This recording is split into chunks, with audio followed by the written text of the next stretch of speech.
Senhoras e senhores, sejam bem-vindos a mais um episódio do H Plus Tá On. E, dando sequência às nossas dicas das disciplinas voltadas para o Enem, hoje, neste episódio, é um dia de geografia e para isso está o nosso professor, mestre Adriano. Seja bem-vindo, Adriano. Obrigado, Kim. Estamos aí para deixar a galera bem orientada. Poxa, muito obrigado de verdade por disponibilizar esse tempo. Faz muita diferença a gente ficar conectado com os nossos alunos e o pessoal de fora também, sabe? Naquele momento pré-prova, isso ajuda demais. E até quando a gente estava falando em off, né? Hoje em dia, essa via aqui é a via mais importante, né? É a via mais importante. É a via mais importante. A gente não despreza o presencial, mas a gente não pode virar as costas. A pessoa aqui que é esse caminho que abrange mais. E é isso aí, todo mundo precisa dessa atenção. Perfeito. O que você preparou pra gente? Qual que é o formato aí das dicas dos conteúdos? As dicas, orientações, seja qual for a palavra, a expressão que a gente utilize, eu gosto de fazer sempre assim, uma chamada para os assuntos mais frequentes. Tá? Então, tem aí top 3 do Enem. Então, deixa eu explicar algumas coisas. O único top 3 tem 4, né? Mas é porque tem uma questãozinha que eu gosto de detalhar para o aluno, porque assim, como é que você faz um levantamento desse? Eu posso começar a baixar as provas e fazer análise. Só que a internet hoje já te dá essas... Então, eu gosto de pegar uma projeção, pelo menos de 5 anos, tá?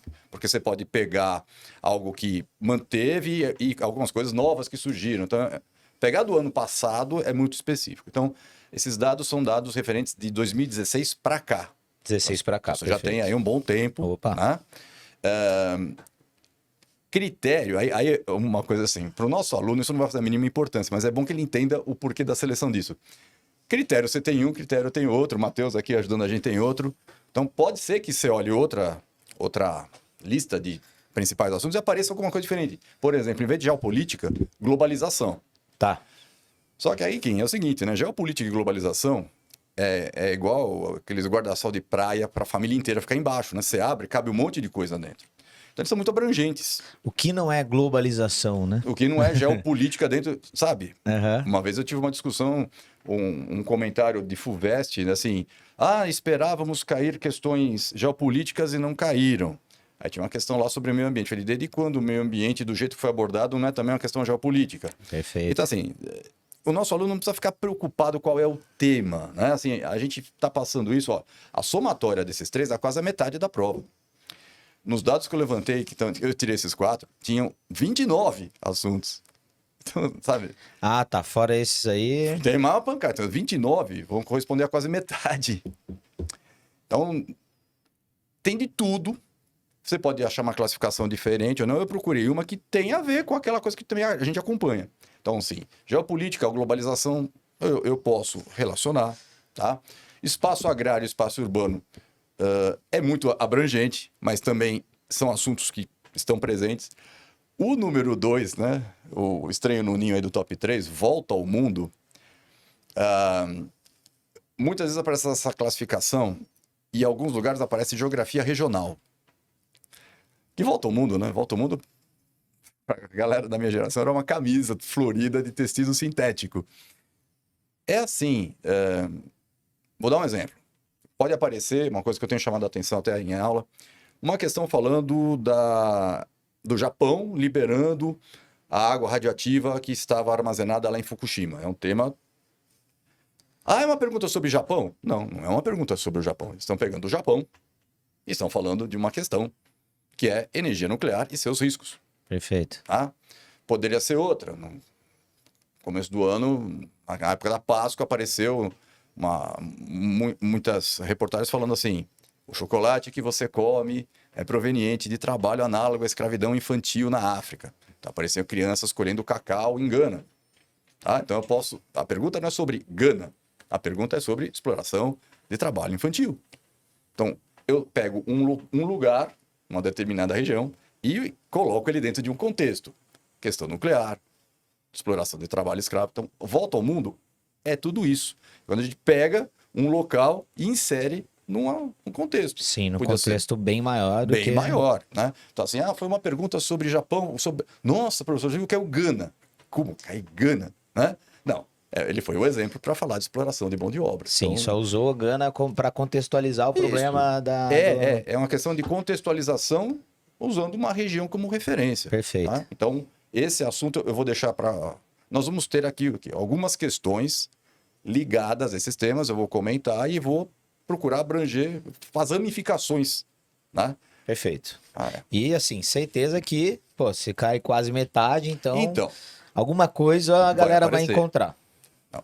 não é um chute, né? É uma estatística, Perfeito. certo? Então, se isso tem uma maior ocorrência, a probabilidade de aparecer é maior, né? Então, espaço agrário, por exemplo, é um assunto bem tradicional. Se a gente voltar mais ainda no tempo, ele está lá, né? A questão geopolítica é mais recente, é uma pegada do Enem mais recente.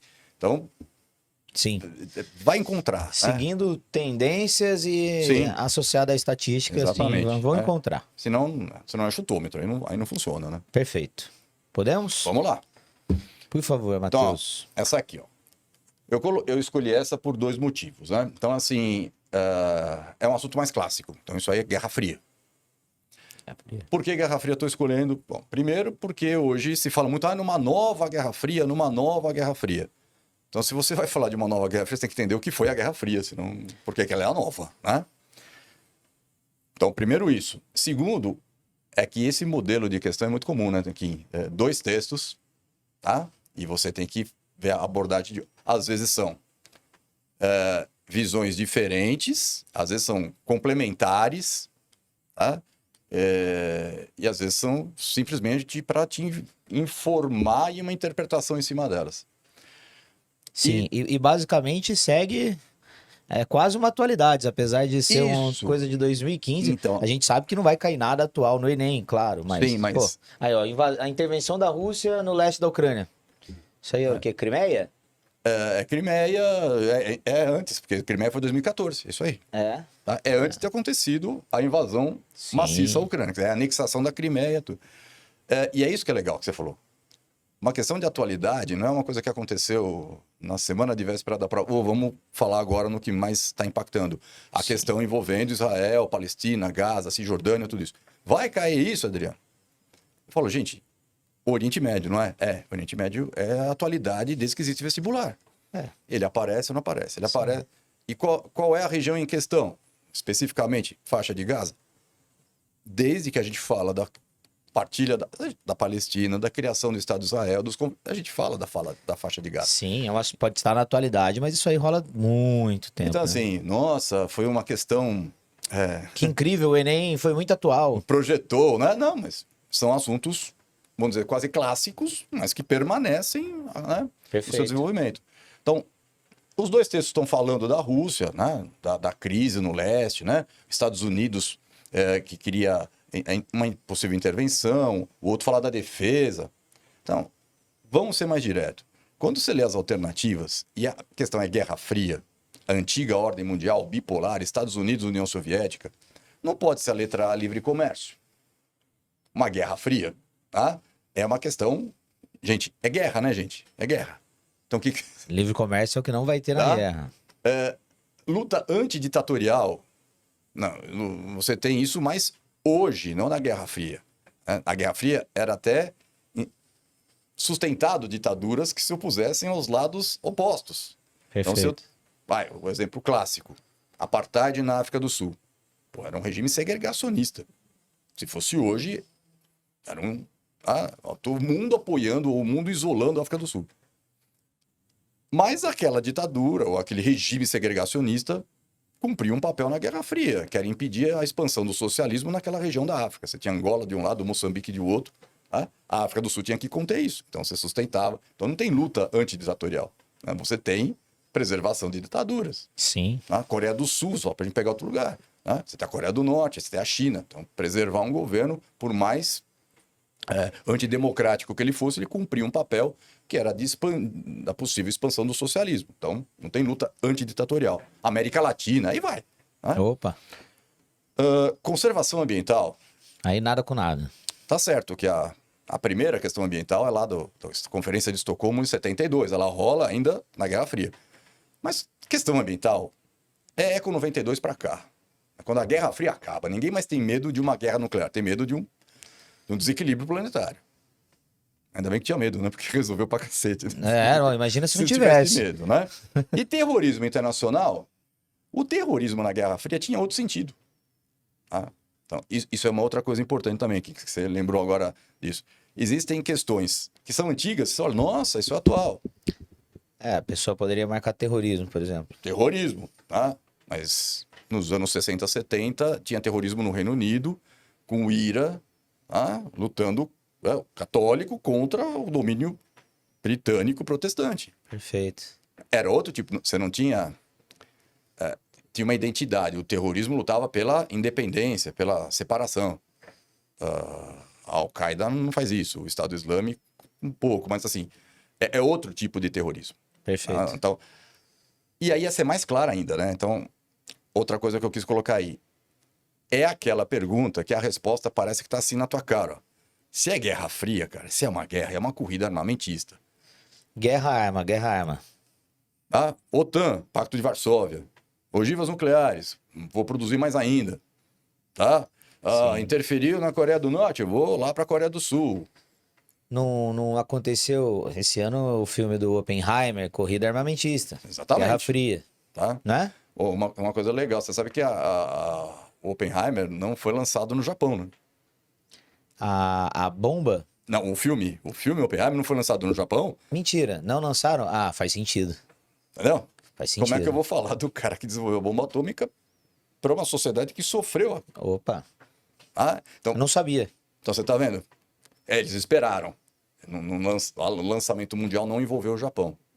Como é o mesmo produtor do Barbie, foram 2 filmes da Warner lançados juntos. Esse aqui não foi. Vai depois. Porque é uma situação delicada. Sim, tá? com certeza. Então, olha só, se a gente podia até você colocar uma questão interdisciplinar, tá? Uma fala do filme. E você estava falando de guerra. Eu li uma notícia que nunca antes a indústria armamentista lucrou tanto como este ano ou nos últimos 2 anos. Claro, né? Porque, Quando você usa uma bomba, você precisa fabricar outra, né? pô, E quando você usa a bomba que estava guardada, você vai fabricar uma nova com uma nova tecnologia. e a nova é mais É cara. mais cara. É isso, tá rolando. Deu uns. Passou a pandemia, a turma resolveu guerrear. Né? Você sai de... aliás, essa corrida armamentista, ela não se consolidava nunca, porque você ia produzindo armas e guardando. Sim. Você não guarda, as pessoas usam. Aí quando acaba a Guerra Fria, que é outra questão, ó, a Guerra Fria acaba, as guerras aumentam. Porque como acabou a União Soviética, não tem um polo equilibrado, o outro lado se sentia à vontade para se expandir. Que é o caso que vai acontecer aqui. Né? Perfeito. A OTAN vai avançando na direção da Rússia, porque não tem ninguém para conter. Chega uma hora que o Putin mete a mão no... Fala, para, aí não vai mais. Onde? Ucrânia. Aí você não entra. Aí pronto. Tá? Mas beleza, você vai produzindo arma. Então, por isso uma nova Guerra Fria.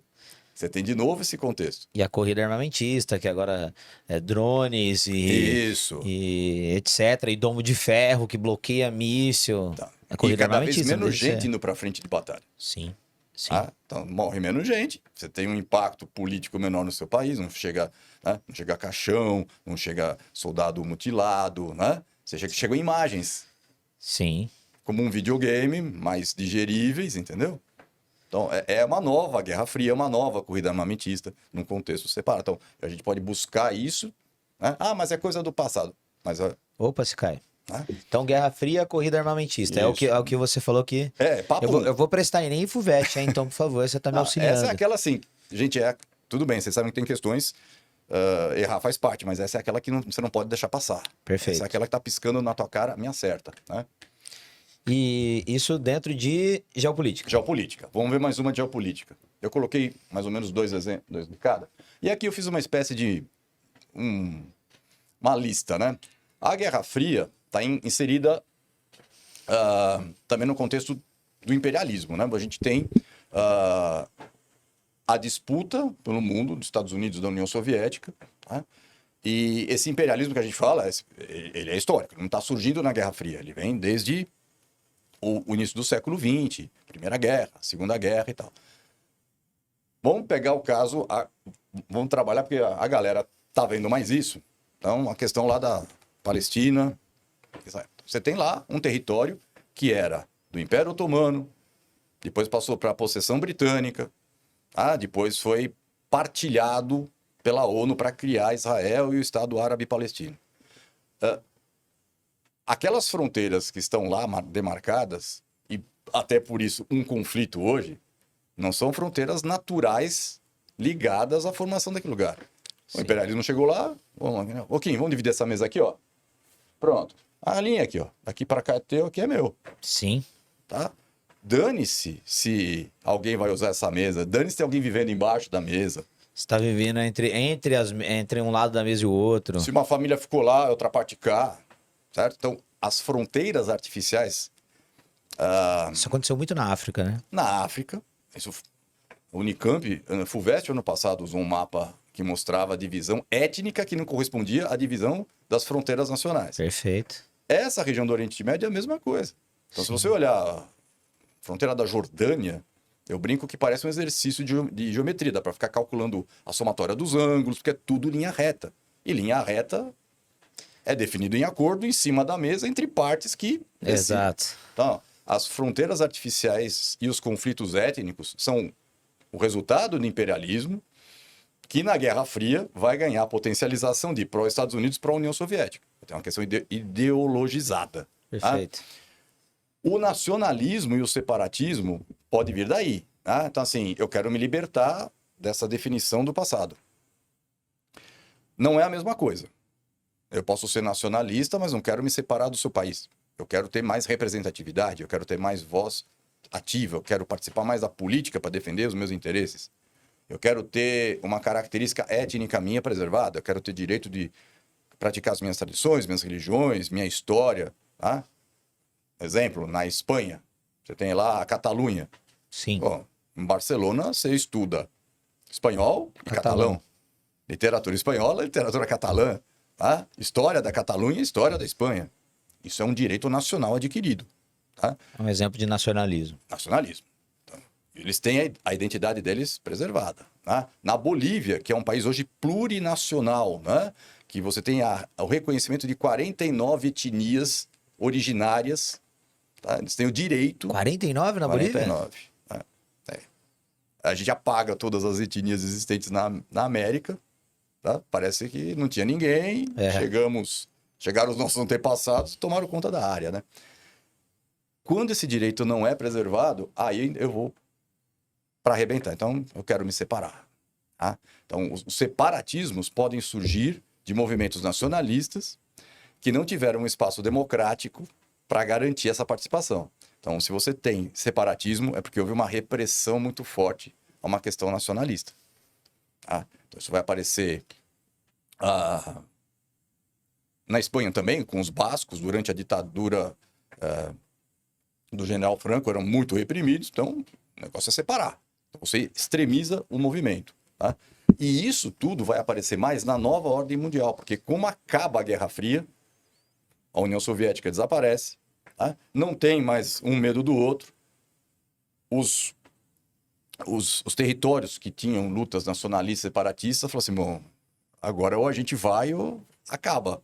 Então você tem um crescimento maior desses movimentos que vão ser, muitos deles, chamados de terroristas. Então, após a Guerra Fria, eu tenho um crescimento do imperialismo, nacionalismo... O imperialismo está na origem disso. A origem disso, tá. E aí, após a Guerra Fria, isso é história, que é esquisito, né? A Guerra Fria acaba, dá a impressão que o mundo entrou em paz. Não, deu até piorado pelo que eu tô vendo aí. Você acabou de falar que aumentou a produção de armas. Sim. Quantos conflitos você lembra nos últimos anos? Pô. Então, tudo bem. Isso aqui ajudou a gente a ter informações. Perfeito. Fora os conflitos que a gente nem chega pra gente, né? A percepção da gente melhorou por conta disso. Mas assim, você sabe que hoje está em evidência. Daqui a um mês pode vir outro e isso aqui esquecer. Quem fala na Ucrânia? Velho? Exato. Agora é só Israel, uma coisa Hamas, que pode aparecer. Que foi uma questão que já vem, não desse ano. O Azerbaijão anexou um território, que é o Nagorno-Karabakh, que era um território de maioria armênia dentro do seu país. É mesmo? Não sabia e eles disso. estão expulsando. O acordo é nosso e todos os armênios têm que sair. Quem é que sabe disso? Ninguém fica Por quê? sabendo. Porque é um lugar de menor destaque geopolítico, tá? Então, assim, Os armênios também, né, meu? Não. Sofrem, cara. e aí você tem o Azerbaijão expulsando, e do outro lado tem a Armênia, e do outro lado a Turquia. Você vai voltar lá na Primeira Guerra Mundial, do genocídio armênio. Se a gente vai falar em passados traumáticos para povos, a gente não pode deixar os armênios de fora. Cadê Opa. isso na mídia? Eu só vejo isso daquela pessoal da comunidade armênia, que a gente acaba seguindo, né? Porque a mídia não fala. E aí tá, eu acho, uma zona perigosa pro Enem, pro vestibular, né? Tá aí. Eu me Sim. lembro ano passado, cara, você me fez uma pergunta depois da prova da Unicamp, que caiu o região separatista do Tigré na Etiópia, Foi isso mesmo. tá? A gente não fala. Por quê? Porque a gente não fala da África. Tá? A gente não fala de outros lugares de menor importância. Agora você fala da Ucrânia porque é Europa. Você Perfeito. fala do Oriente Médio porque é Oriente Médio. De outros lugares não aparece. Então tá cheio de... tem um cardápio muito grande de lugares. Foi onde? Sudão, né? Sudão. Também no início do ano, nem mais ou menos, Então, meio o do Sudão ano. tem assim, desde 2011, quando foi a separação, Sudão e Sudão do Sul, eles Sim. estavam em guerra. Agora, teve no Sudão, o ditador foi deposto. Aí Perfeito. começa a ter uma guerra interna. Entre o general e o subgeneral. Aí você alguma tem coisa lá as disputas pelo poder local, fora as disputas fronteiriças. assim. Isso. Mas é que aí vem o estereótipo. Então, outro aspecto que pode também ser trabalhado numa interdisciplinaridade. Tudo que é África, tá? Numa visão eurocêntrica, é inferior. Tá? Sim. Isso é normal, isso acontece sempre. Eles não são civilizados Não a são ponto de terem civilizados. paz. São civilizados, expressão recentemente utilizada na questão da Palestina. Genocídio em Ruanda é normal. Genocídio na Bósnia não pode. É Europa. Tá? Então, olha só, sem querer, nós estamos falando aqui de pegar o esquema da outra questão, tinha 2 textos. Eu posso pôr de um lugar em evidência Isso. e de um desse pouco conhecido. Sim. Tá? Aluno, calma, não fica desesperado. De repente, é só para chamar a atenção o texto para uma coisa que é mais específica, como a gente viu agora há pouco. Tá? Perfeito. Então, aqui, uma das consequências, então, aqui, né, o nacionalismo, os curdos. Enem, isso aí, hein? Tá? Os curdos, que também é só você subir lá da Palestina e subindo, chegar na Turquia. Chegou na Síria, chegou na Turquia, no Irã e no Iraque. É o território dos curdos. Sim, os curdos vivem por ali. A maioria é na Turquia. É até uma questão complicada, porque os curdos querem criar o seu país porque é o maior povo apátrida do mundo hoje. Ah, é? São quase 40 milhões que não têm pátria. Sim, eles vivem entre A maioria vive na pátrias. Turquia, outros na Síria, lidando lá na região de fronteira com o Estado Islâmico, com a Turquia, com o Iraque. Os curdos querem criar o seu Estado? Querem. Mas nem todos os curdos lutam pelo mesmo tipo de Estado. Então, na Turquia tem um movimento mais, né, que é considerado terrorista. Ele tem uma visão ideológica diferente, é mais à esquerda. Tá? Na Síria, ele é mais são gestões mais semelhantes a um Estado, uma cidade-estado, tem uma autonomia maior. Tá? Tem uma preocupação hoje com a questão ambiental, com o equilíbrio de gênero. Você vai no Iraque, eles são organizados em clãs. Tá? É uma organização política mais à direita. Tá? Então você pode ter um curdo na Turquia de esquerda, um curdo no Iraque de direita, eles não vão se entender. Sim. Eles têm concepções diferentes da formação do Estado.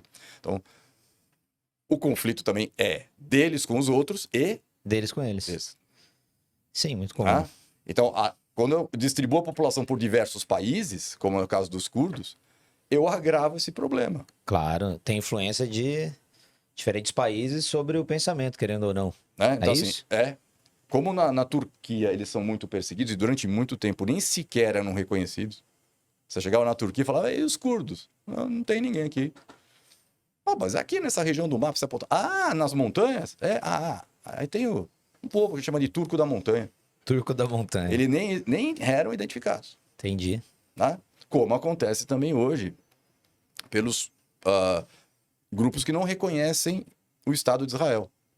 Eles usam outras denominações para isso. Por exemplo, 48, O que é 48? o ano da criação. A turma do 48, ao invés de falar os O israelenses. Nakba, né, que é a grande tragédia, né, da diáspora palestina, eles não falam Israel. Porque se eu não te reconheço, Kim, eu não posso chamar você de Kim. Perfeito. O cara do outro lado da mesa, Isso. tá? Então, na hora que você identifica, você cria, você delimita uma nacionalidade. E essa nacionalidade, então, vai lutar pelos Perfeito. seus, né? Perfeito. Tá lugar. Então, só para lá, né? Limite imposto pelo espaço natural, isso é determinismo, é outra questão. Controle religioso por reserva petrolífera. Então, a galera já joga o quê, né? Petróleo. Se é no Oriente Médio, é petróleo. Nem sempre. Tá? Sim. Nem sempre.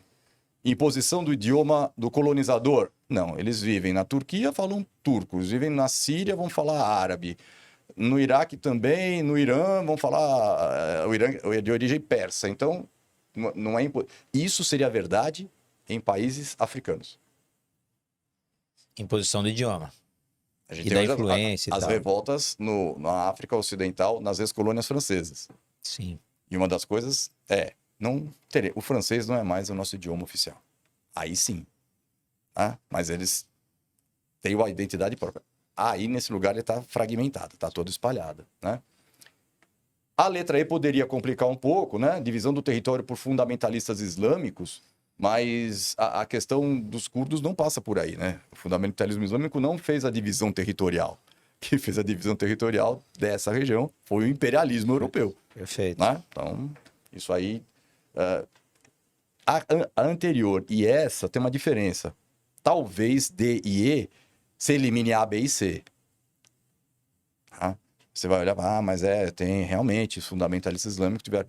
Mas aí é aquela questão.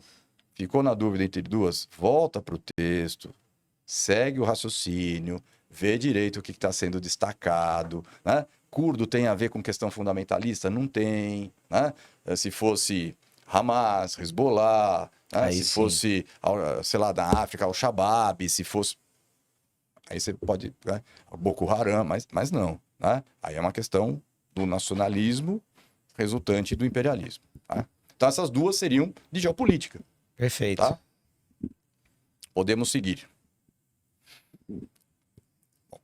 Agora aqui, eu acho o seguinte... Se você me falasse, Adriano, qual desses que você apontou e qual que você aposta? É aquela do espaço agrário. Agora encerramos geopolítica. E agora estamos em Espaço agrário. espaço agrário. Que é uma aposta... Tá. O que é isso? Minha. Em Se você vermelho falar de... versus o verde aqui. Vamos lá. São Paulo versus Palmeiras. Você vai me obrigar a falar do 5-0, mas tudo bem. Por favor, eu falo sempre... pode falar. Aqui ninguém é palmeirense, né? Aqui, então tudo Não, bem. que isso. Isso fica no lado 1 ainda. Mas vamos lá. Essa questão, eu coloquei aí uma contraponto. Então, a gente fala no Brasil, num país de grande produção agrícola, exportador de commodities. Sim. Tá? Grande participação no PIB. Fato. Só que temos também, por outro lado, insegurança alimentar. Também. Alguns dizem que é um eufemismo você falar de fome. Fome é insegurança alimentar grave. Você fez uma refeição agora, você não sabe quando vai fazer a próxima. Se vai fazer... Quando eu falo em segurança alimentar, eu projeto grave, moderada e leve. Você não precisa esperar chegar na grave. Claro. Quando você está na leve, que é, estou tendo dificuldade em manter a minha alimentação adequada, está ficando mais caro, tá difícil manter esse padrão, é mais fácil você tentar aqui do que aqui embaixo. Tá? Claro. Eu estou comprando carne, mas tá no limite. Se aumentar mais um pouco, então, cair em ingestão de proteína, tirar uma refeição. Então, quando você mexe em quantidade e qualidade, você não precisa esperar chegar lá. É uma insegurança alimentar, com toda certeza. E aí, então, isso tem a ver com o tipo de agricultura. A agricultura comercial é aquela moderna, tá? Tecnológica. Máquina para arar a terra, para semear, para colher, né? Você vai ter à disposição todo tipo, gente, pelo amor de Deus, agrotóxico. tá? Agrotóxico. Se você tiver dúvida, gente, joga no Google imagens, vai aparecer uma embalagem de agrotóxico, tem uma caveira. Né? Eu falo, não é porque ela é hardcore, né? É porque é veneno. Então, isso hoje tem muita também... A galera ela quer dar uma atenuada, então, assim, defensivo agrícola. Eu Sim. já ouvi remédio de planta. Remédio de A planta? planta tá doente, que você joga agrotóxico nela, ela Isso. cura. Então, assim, é isso. para tirar o impacto que isso pode trazer na qualidade. Perfeito. Vamos ser até aqui, não vamos mergulhar de cabeça, mas você vai usar o agrotóxico? É necessário? É. Você não pode deixar uma praga. Mas, assim, existem critérios, existem Opa. formas de aplicação. Então, é o uso indiscriminado e desregulamentado disso. Tá? Perfeito. Aí você tem contaminação. Biotecnologia. Você, por exemplo, adaptar um cultivo a uma região onde naturalmente ele teria dificuldades. Clássico, a soja na região do centro-oeste e do norte do Brasil. Soja é de clima temperado. O que ela está fazendo no Cerrado e na Amazônia? Tá? Então, houve pesquisa, adaptação, aprimoramento. O que poderia ser feito pela natureza num tempo mais curto, mais longo, foi encurtado em laboratório. Perfeito. O que não é transgenia. Vou repetir aqui porque é uma dúvida que aparece em aula. A transgenia não adaptou a soja ao Cerrado ou à Amazônia. A transgenia adaptou a soja a receber uma elevada carga de um potente agrotóxico que mata tudo, menos a soja. Tá? Isso é muita grana, cara. Então precisa de financiamento. Uma outra coisa que de repente possa aparecer, tem muita discussão da reforma tributária, né? Esse setor tem muita desoneração fiscal. Pra caramba. Então, se eu pago menos imposto e tenho acesso a financiamento fácil, é o negócio que eu quero, entendeu? Eu vou pegar a grana Dá muito dinheiro. e vou pagar pouco imposto. E vou exportar, receber em dólar. Tá? E também a questão do agronegócio, que é assim, se confunde muito. Tá? Gente, pelo amor de Deus, eu não estou passando pano aqui. Agricultura comercial e agronegócio são coisas diferentes. Agronegócio é uma cadeia de produção, que a gente fala que é pré-porteira, dentro da porteira, pós-porteira. É o que eu preciso antes de produzir. Por exemplo, grana, semente, fertilizante, máquina. O que é o dentro da porteira? É a produção em si. A terra, a mão de obra, né? E o que é o pós-porteira? É a comercialização, distribuição, divulgação. Sim. Cara, aqui pode entrar até uma dupla sertaneja sendo patrocinada por uma empresa. Opa. Tá? Pode. Então, o agronegócio é tudo isso aqui, ó. Tá? A agricultura comercial é aquela agricultura que a gente acabou de descrever, voltada para o mercado. Então isso está errado? Não, gente, a gente vive num país capitalista. Sim, lógico. Se eu estou investindo, eu quero retorno. Tá? Se é para exportar que dá mais, Vamos na exportar. história do Brasil nós já tivemos. Exportar é o que importa. Né? No agronegócio, gente, pode estar incluído o agricultor familiar. Aquele versus ali, pode ter a inclusão do agricultor familiar. Porque o que o agricultor familiar não tem? Ele não tem acesso à mecanização, né? Recursos de biotecnologia, porque ele não tem acesso a esse financiamento que o grande tem. Isso. Então ele pode até produzir aqui, o dentro da porteira, ele está aqui. Sim.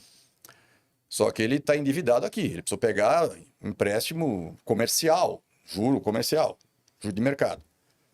E ele não tem estrutura para distribuir. Então, o que pode acontecer? O agronegócio vem e insere o cara. Fala, eu compro a sua produção de tomate, a sua produção de morango, a sua produção de ovos. Esse é um discurso muito comum do agronegócio. A gente garante o acesso do pequeno. Só que tem lados da moeda. Te inseri. Agora aqui, ó. Quanto é que você... Eu não te pergunto quanto você quer por essa produção de tomate que você tem. Eu vou pagar tanto. Eu vou te cobrar uma taxa tanto. Tá? Mas aí é pegar ou largar. Você consegue colocar isso no mercado? Você consegue... Caminhe com suas próprias pernas, você não vai conseguir. Não vai conseguir. Então, assim, ele é inserido, mas é inserido numa situação de desvantagem. Tá? Então, Perfeito. é uma questão de sobrevivência. Tá? Então, esse é o pequeno e médio produtor. É normalmente o que usa a mão de obra da família, o agricultor familiar, agricultor camponês. Né? ele está mais ligado na natureza. Por isso que a sustentabilidade é lá embaixo. Porque como ele não tem recurso tecnológico, ele depende do recurso natural. Sim. Se ele não tratar direitinho isso, puxar o tapete dele, ele vai cair. Então, assim, ele não pode desgastar o solo. Ele não pode deixar ocorrer erosão. Ele tem que tomar cuidado com a matéria orgânica. Contaminar o curso d'água. E aí, e aí abre um gancho.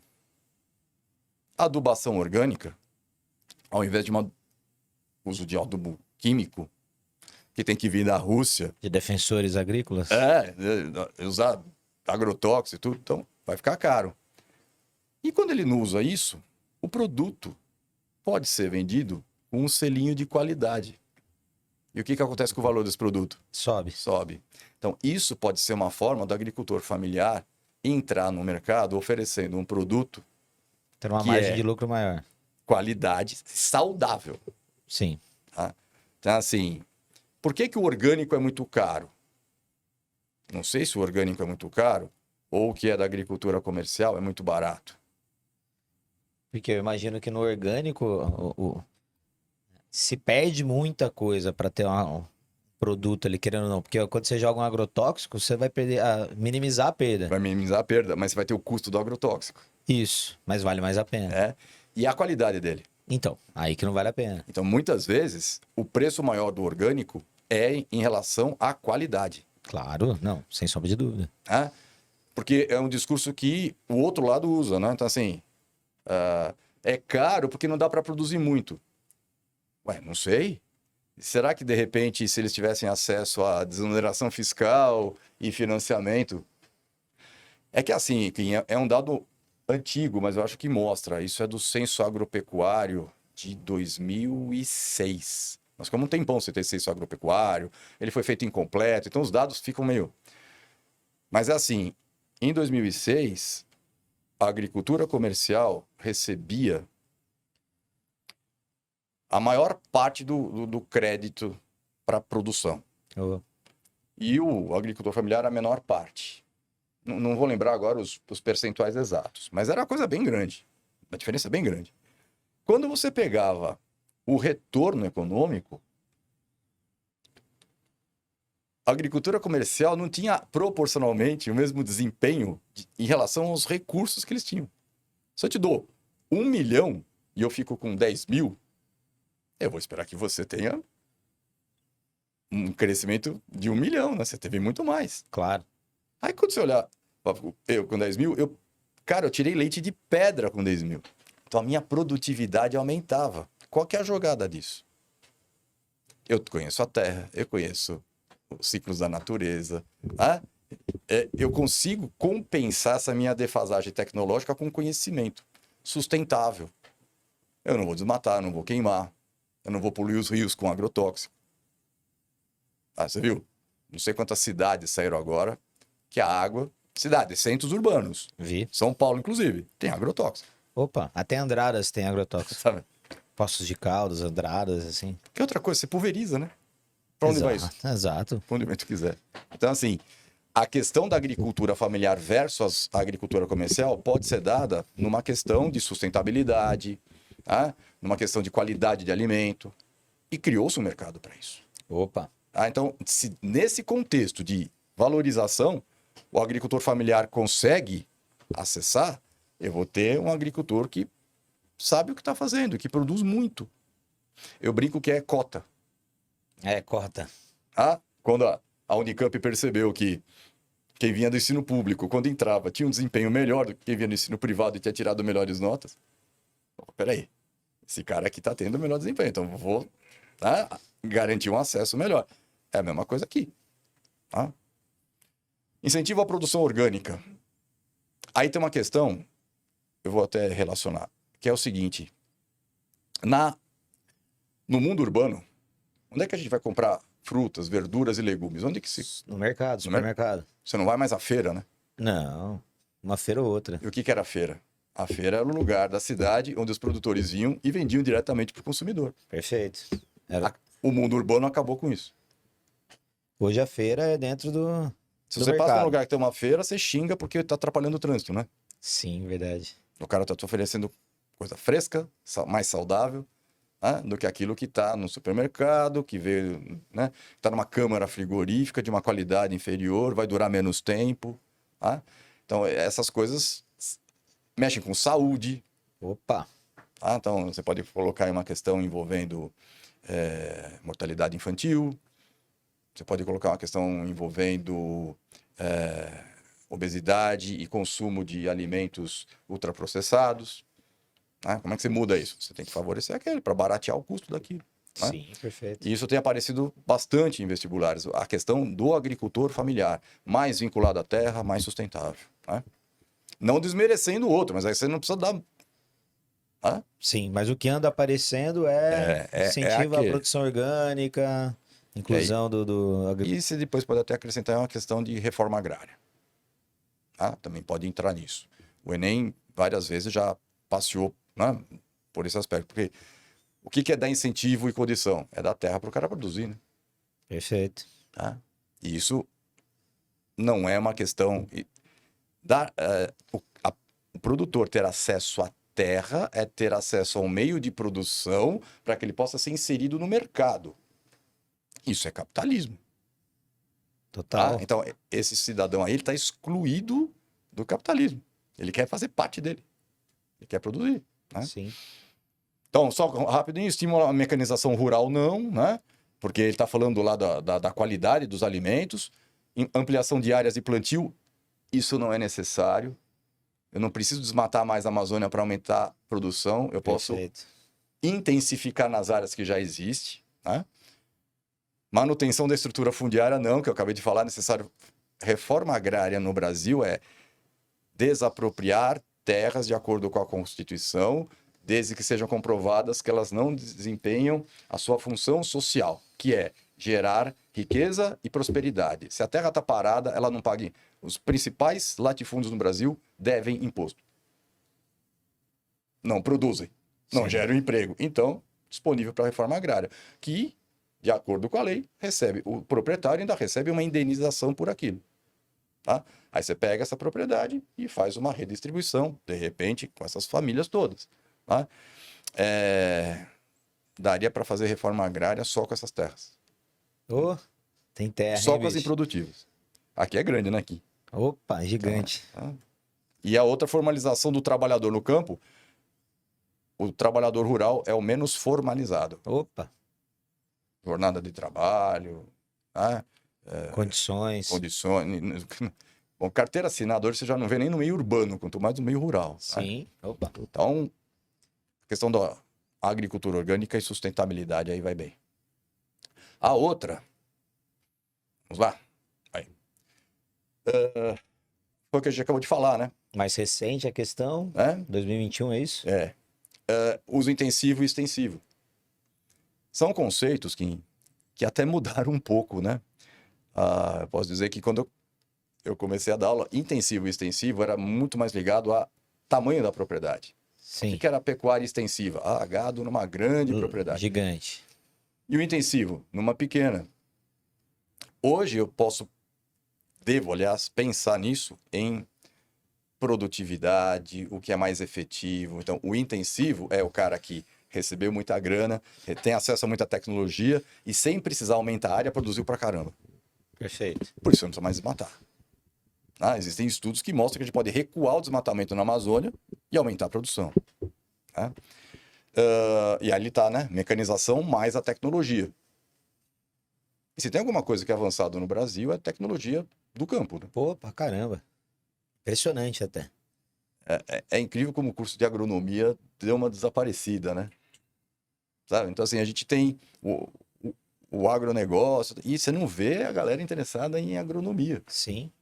Eu acho que os bons estão fora, né? Aliás, como aqueles que participaram dos projetos nos Estados Unidos para desenvolver transgenia.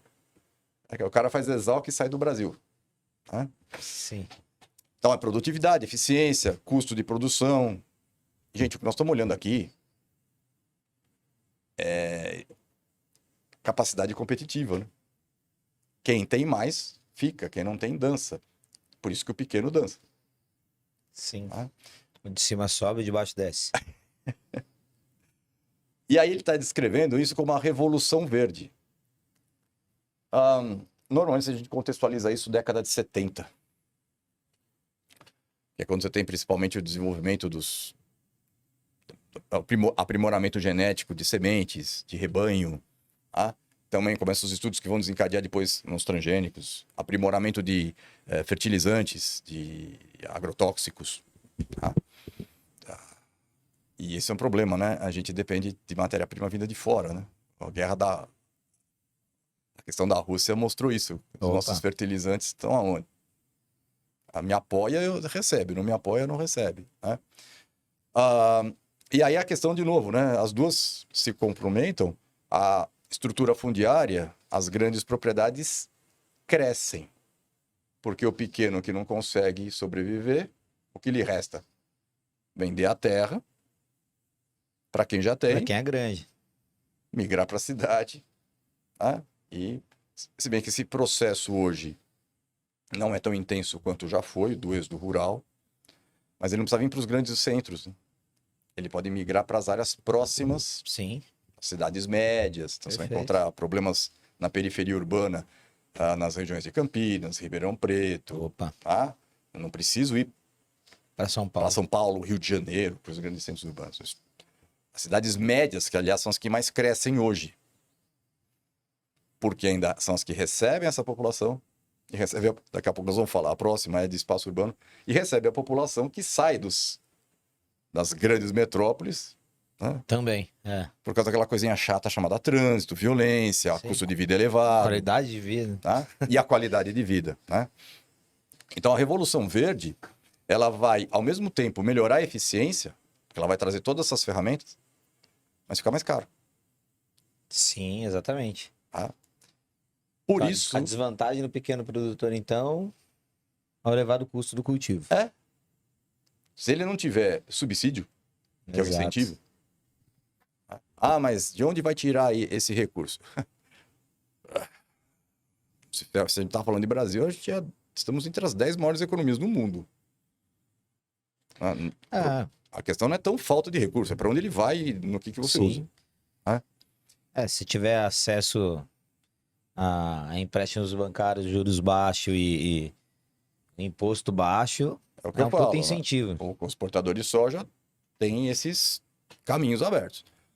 Se eu vou plantar feijão numa pequena propriedade, usando a minha família como mão de obra, eu só tenho acesso aos bancos comerciais que vão me cobrar juro de mercado. Opa! E se eu não pagar, já era, isso aí. Assim, você passa na porta, você vai ao banco, tem lá um aviso, leilão de terras. Você fala, será que eu vim ao banco ou imobiliária? São as terras tomadas, os empréstimos são pagos, né? E a questão do custo... lembrei. Estão falando de Brasil, mas um grande produtor mundial são os Estados Unidos. Os Estados Unidos destina bilhões de dólares a cada início de governo para financiar a agricultura. Tá? A lei agrícola, Farm Bill. Bilhões. Se você pegar o que eles destinam para a agricultura, é maior do que o PIB de muito país subdesenvolvido. Se você tirar isso dos agricultores dos Estados Unidos, a agricultura dos Estados Unidos desmorona. Ela é baseada em incentivo público, financiamento. Se tirar isso, o custo vai lá em cima. Porque eles são muito mecanizados, alta tecnologia. Sim. Produz bastante, mas é lógico, um alto investimento. Por isso, de novo, para fechar a parte de espaço agrário, que o pequeno, ele é brabo. Sem nada, ele consegue abastecer o mercado interno. Opa! É o pequeno que produz alimento. Inserido no agronegócio, naquele esquema, ou não.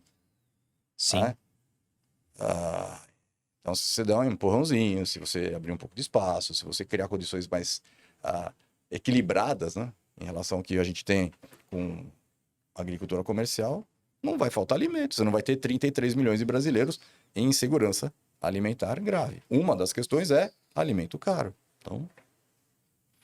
Então essas duas fechariam a parte da estrutura agrária, tá? Fechou. A próxima já é de espaço urbano. Espaço urbano. Questões...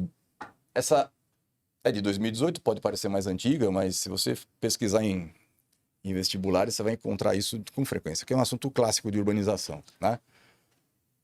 Lá no texto, a Morro do Vidigal, tá? Então, é a famosa população favelizada, que não é a expressão correta, né?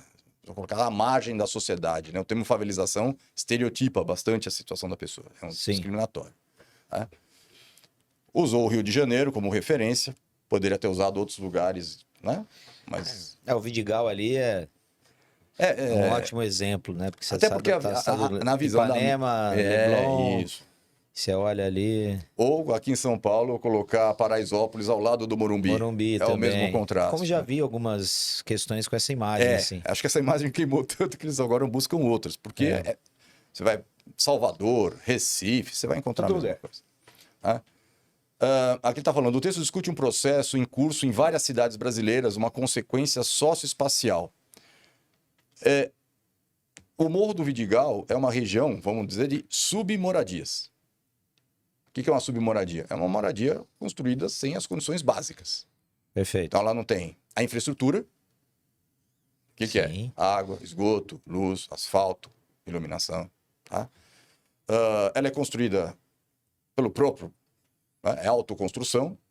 E numa região, muitas vezes, como é no caso aí do morro, de risco. Sim. Tá? Morro, encosta de morro, não é para ser ocupada. Perfeito. O que essa população está fazendo aí? É o que lhe restou. Né? Ela é expulsa. Gente expulsa, pelo amor de Deus, né? Não é assim, você vê o cara dando chicotada, empurrando o outro para a periferia. Mas essa chicotada pode ser até... assim, Como a uma maioria imagem. dos casos é velada, né? É velada. Né? Não é física, mas ela é o lugar dele. Né? Então, ele é expulso para essas áreas... onde não tem nada, onde o acesso é mais... onde é mais acessível, porque acaba sendo mais barato. No caso do Rio, tem uma particularidade. Essas regiões estão próximas das áreas mais nobres. Então, quem trabalha na área mais nobre mora aqui, o famoso descer o morro, né? Como é o caso de Paraisópolis. Em São Paulo, a maior parte que é de Paraisópolis trabalha nos bairros no entorno. Morumbi Porque senão, e cara, outros ali. qual é a vantagem? Por que eu moro perto? Porque está perto do trabalho. Transporte. Que Claro. é outra infraestrutura abandonada dessa região. Perfeito. Só que ele está falando que é uma troca. Estão chegando cada vez... Essa região está atraindo, olha, artistas plásticos, gringos. Sim. Opa. Quando teve a Copa do Mundo, quando teve os Jogos Olímpicos. Não, tem turismo no Vidigal. Você vai lá, tem um restaurante à vista para você ver o pôr do sol e tal. Você vê o pôr do sol, você está numa área de Mata Atlântica. Então, o que acontece? Eu tenho aspectos naturais que vão valorizar aquela região. Uma logística que é perto do centro urbano, você não vai andar quilômetros para chegar até um lugar desse. Né? E a população que estava lá foi para onde? Mais para a periferia ainda. Vai para outras favelas. Então, assim, ó, né? Periferia, perdão. Vai. Sim, vai varrendo. Vai varrendo. E aí esse indivíduo... A tendência é que o Vidigal... Sim. Tem um outro nome isso, que é aquela última palavrinha lá, gentrificação. Gentrificação? Nunca ouvi falar. O que é gentrificação? Bom, é assim, eu gosto de contar a historinha completa que é uma palavra feia, né? Vamos lá. Gentrificação. Se você vai ao médico e está no teu exame, você fica com medo. Vem de uma palavra chamada... Vem do inglês gentry, que vem do francês genterise, que é fidalgo, nobre. Entendi. Aí puxa para cá. Gentrificação é o enobrecimento de um lugar. É o que está acontecendo. Então, uma das alternativas, se tivesse, em vez da letra B, expulsão velada da população, poderia ser processo de gentrificação. Aparece esse termo? Porque muda a classe social que habita o lugar. Com certeza. Muda o tipo de uso. O artista plástico vai para o ateliê dele lá. Né? Vamos dizer assim, no popular, não é o cafofo do operário. É isso. Ah? É isso. Em São Paulo, Cracolândia, região da Luz, super valorizada. Mas você tem um problema social ali. Então, o que você faz? Varre o social, lava, aí vem shopping center, aí vem condomínio, centro empresarial. Aí você fala, nossa, esse lugar foi revitalizado. Que é uma expressão errada. E o que é revitalizar? trazer a vida onde não existia, né? Exato. Mas tinha vida, Sempre teve. sempre teve, né? Você simplesmente trocou e enobreceu. E nem solucionou, só varreu. E aqui em São Paulo, pior, que espalharam, foi para todo lado, Sim. né? Então é um problema social, médico, que todo mundo passa por cima dessa questão, Sim. tá? É também um problema policial, criminal? É também, tá? Então, a revitalização é a face cruel da gentrificação pior, porque dizer que lá não tinha vida, tá? Então, fica tudo moderno, você manda uma estação de metrô, tá? Aqui em São Paulo um Sesc, né? É isso. Aquilo dá um up, aquilo lá, tá? Então, cadê a população pobre que está aqui? Foi mais longe, vai gastar mais grana com transporte, isso vai pesar mais ainda no custo de vida dela, que vai comprar um alimento ultraprocessado, contaminado com agrotóxico no hipermercado, que é uma alimentação ruim. Sim. Olha só, Só vai piorando. a qualidade de vida urbana perde aquele glamour de ser um... Isso vai estar em determinada área, né? Não nessas áreas, vamos dizer assim, que mudaram de perfil. Perfil econômico, perfil social, né? As outras, expansão horizontal, aí não está falando nada... Né? Expansão horizontal é o aumento da área urbana, tá? Pode até ser uma decorrência, mas não é isso que ele está mostrando. Tá dizendo, quem estava aqui mudou. Ah, Adriano, mas foi para o outro, aumentou a área. Não, ele está falando dessa mudança aqui, ó. Então, a A não está tão longe disso, mas ela não mostra o processo especificado, né? Alocação imprópria de recurso público. Nada a ver. Onde é que está o recurso público aí? Exato. Né? Privatização indevida do território urbano. Ué, tua casa, minha casa é privado. Já está privado. Né? Remoção forçada de residências irregulares. Aí não está nada de forçado, não teve uma ação de despejo. Isso. Né? Não teve a polícia, não teve o órgão público. Não. Né? Então, mais uma vez, de 5, né? C, D e E não tem nada a ver. A A e a B, a A está inserida, mas não é o que exatamente isso mostra. Tá? Então, aquele cuidado na hora da escolha. Perfeito. Tá? Próxima? Vamos lá?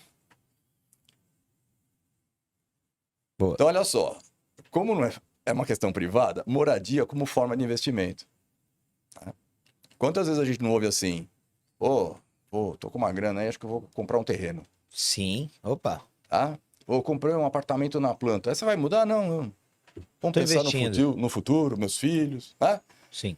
Moradia se transforma em investimento.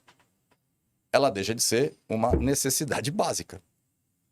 Por isso é errado pensar que tem gente vivendo em submoradias ou em situação de rua porque não tem espaço na cidade. Ele tem, tá? Mas ele está direcionado para outra coisa. Perfeito. Quantos fundos de investimento hoje, que você vai lá no banco, que você vai lá na sua corretora, estão lastreados em imóveis? Opa, pra caramba. Tem você mora no condomínio, a torre A é de um investimento, a torre B é do outro, a torre C, metade é de um, metade do outro. É isso. Então, ele é um investimento bem atrativo, tá? Moradia, aí você tem déficit habitacional. Falta. Tá? Você não tem uma política habitacional para essas pessoas que estão sendo empurradas cada vez mais para a periferia, que vivem em situação de risco. Tá? Perfeito. Área de enchente. Programas habitacionais para isso, né? Programa popular para acesso à moradia. Vamos pegar o mais conhecido que eu sei recente, mas você tem na história vários. Minha Casa Minha Vida. Só que Minha Casa Minha Vida, ele tinha um limite. Para você entrar nele, você tinha que ter uma faixa etária. Perdão, uma faixa de renda. Faixa salarial. Salarial. Que não era a faixa mais baixa. Então, quem ficava excluído é quem menos... Né? Precisava do É quem mais precisava e menos acesso tinha. E isso é interessante, porque você ouve muita crítica ao Minha Casa Minha Vida, né? Mas você não ouve a crítica de que ele não atendia a quem mais precisava. Sim. E muitas vezes a pessoa que não tem nem documento aqui. Sim. O CDHU Sim. fez isso, né? Sim. Então, o CDHU é... Agora, as Coabs da vida. Coab, CDHU, são estaduais. Né? E o Minha Casa Minha Vida era federal. Perfeito. O municipal tá me atrapalhando. Já teve BNH, né? Já teve BNH, um perfeito. monte de tentativas disso. Que não iam. O BNH, aliás, foi fechado por quê? Corrupção. Em vez de você combater a corrupção, você fecha o órgão. Perfeito. Você deu banho na criança e joga a criança fora. É né? isso. Então, assim, se eu tenho moradia como forma de investimento, eu estou investindo. Se eu compro o apartamento na planta, não ele pronto, é porque ele é mais acessível, né? Tem um custo menor. Perfeito. Quando ele ficar pronto, ele vai valer mais, né? O que eu faço? Alugo, vendo, estou especulando. É um jogo de... É uma roleta imobiliária. Sim, pra caramba. Né? Então, assim, quando ele fala aí o consumo da habitação, o conceito define o processo escrito, né? Então, lá, qual que é o conceito? Consumo da habitação, em especial, aquela dotada de atributos especiais no urbano, contribui para o entendimento do fenômeno, pois certas áreas tornam-se alvos de operações comerciais. Se é uma operação comercial, gente, o que tem a ver escala cartográfica com isso? Nada. Zero. Zero. Tá? Aliás, quando a gente dá aula de cartografia, a gente fala, sabe aqueles folhetos que entregam na rua, mostrando onde fica o empreendimento que você vai vender? Ao lado do Ibirapuera. Ao lado, você põe Ibirapuera e aqui. Aí você vai, o Ibirapuera tá lá embaixo. Cara, os caras não querem saber de escala. Sim. Ao lado do metrô, tá 10 quilômetros, né? Então não tem nada de escala. Conurbação é quando a gente tem aquilo que o outro falou. Você vai expandindo, expandindo, expandindo, aí você chega no limite da outra cidade.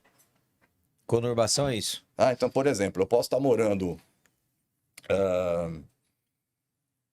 num bairro bem no limite de São Paulo e o meu bairro é mais perto do Santo André do que da Praça da Sé. Opa, muito comum. E eu tenho uma avenida que faz a ligação. Então, peraí. A área urbana é uma coisa só. É uma coisa só. Então, entre municípios, né? Eu faço um caminho onde eu passo na Marginal Pinheiros e eu vejo muita gente saindo de Osasco. Osasco Que e é São uma das Paulo é a maiores mesma cidades da região metropolitana de São Paulo. É a galera que sai de Osasco e trabalha na Zona Leste. coisa. Sim, pra caramba. Então eu tenho... Por que isso? Porque quem está em Osasco não vê a diferença, não vê. E não tem Pega essa diferença. avenida, outra, eu tô lá. É isso. Você não tem sair da minha cidade, via fazenda, via mar. Não tem mais isso. Isso conurbou tudo. Né? Território nacional também. O território nacional é a demarcação do país. Não é nada a ver. Paisagem natural de jeito algum, né? Tá falando de habitação, não é uma paisagem natural, é uma paisagem humanizada. Então, as únicas alternativas que teriam a ver com esse tipo de abordagem é conurbação e especulação. A conurbação teria que ter essa descrição que eu acabei de fazer. Não tem. Quer não ter uma barreira ali, seja natural, enfim. E vamos lá, né? Se eu estou falando em consumo de habitação, é como consumir carro, consumir roupa, consumir diversão. É um produto. Exato. Tá? E só mais uma coisinha, o último item da população em situação de rua. Cuidado, né? Na população de rua, em situação de rua. Hoje, né? A gente tem dados recentes aí de cerca de 33 mil na cidade de São Paulo. Tá? Então, você tem pessoas que estão excluídas do emprego, pessoas que estão excluídas da moradia, da alimentação. Tá? Provavelmente da saúde. Provavelmente. Você lembra quando estourou a Covid? Primeira coisa que falavam pra gente fazer, lave as mãos. Exato. De maneira... E o cara que tá na rua vai lavar a mão como? Exatamente.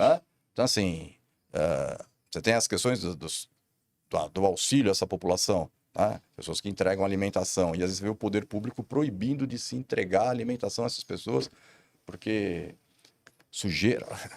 Tá? Agora mesmo tá vindo... Não sei, alguma coisa rede social passou, isso foi nos Estados Unidos, não é um problema brasileiro, isso é um problema do mundo, porque o mundo é urbano. Sim. Ele vai ser maior ou menor, depende da realidade socioeconômica do país. Nos Estados Unidos, um cara que foi abrir a loja, tinha uma senhora em situação de rua, idosa, ele pediu para ela sair, ela não sai, ele pega uma mangueira e fica jogando água nela, entendeu? Até ela sair de lá, como se ela fosse o lixo que o lixeiro tivesse deixado. Então, a desumanização é outra... tocando nisso, porque é outra abordagem que pode ser também transpassada por outras disciplinas, sociologia, por exemplo. Perfeito. Tá? Então tá E lá, aí? na próxima. E aí essa que é a nossa última, que é aquela do É o top 3, que é o quarto. o quarto do 3, O né? quarto do nosso top 3, que é o que você falou de... Que poderia ser chamado... É que você colocou de viagem... Volta ao mundo. Volta ao mundo. Volta ao mundo. Volta ao mundo. Assim, Perfeito. é uma abordagem regional num contexto específico. Sim. E olha só o que apareceu aí. Líbano. De novo, Oriente Médio. Então, assim, é do ano passado, Do ano passado, é. tá?